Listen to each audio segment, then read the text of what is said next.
नमस्कार, मी पंजाब डक. आता चांगलं ढगाळ वातावरण राहणार आहे म्हणून हा अंदाज सर्व शेतकऱ्यांनी लक्षात घ्यायचा.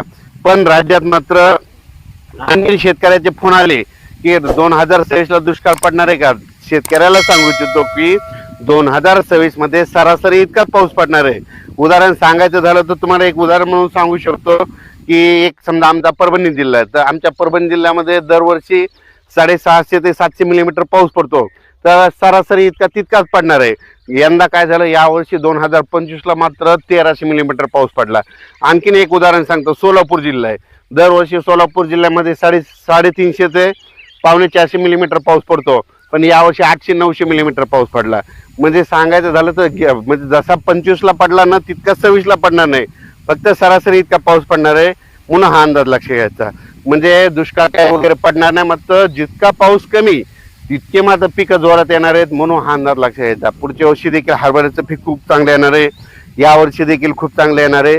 आणि हे पाहू शकता, आपला 48 दिवसाचा हरभरा आहे आणि याला रेन पाईपनं पाणी दिलं, आणखीन देखील पाणी चालू आहे. कसा प्लॉट आहे, असं पीक यावं लागतं. म्हणजे जे निसर्गाच्या भरोशावर ना त्या पिकाला आणण्याची माणसामध्ये धमक पाहिजे, तर तो खरा शेतकरी असो. द्राक्ष पट्ट्यातल्या शेतकऱ्याचे फोन आले, पाऊस येणार आहे का. द्राक्ष पट्ट्या शेतकऱ्याच्या आनंदाची बातमी, पाऊस काय येणार नाही, त्याच्यामुळे काही चिंता करायची गरज नाही.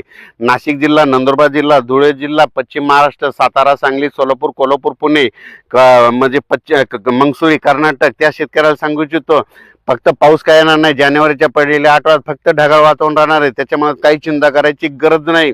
फक्त देशामध्ये सांगायचं झालं तर मला जानेवारी 2026च्या पहिल्या आठवड्यात मात्र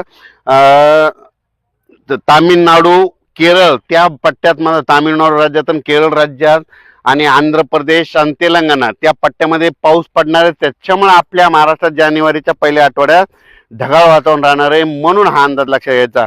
मध्य प्रदेशकडे देखील बेतूलच्या पलकडं, तिकडच्या बेतूलच्या पलकडं मध्य प्रदेशकडं तिकडे पाऊस पडणार आहे. मध्य प्रदेश, बेतूल तिकडल्या भागात थोडीफार गारपीट होईल. त्याच्यामुळे काय होणार आहे, अमरावती, मोर्शी तालुक्यात जास्त, पश्चिम विदर्भात मात्र अमरावती तिकडे जरा जास्त आभाळ येणार आहे म्हणून हा अंदाज सर्व शेतकऱ्यांनी लक्षात घ्यायचा. अचानक वातावरण बदल झाला तर लगेच एक अंदाज दिला जाईल. धन्यवाद.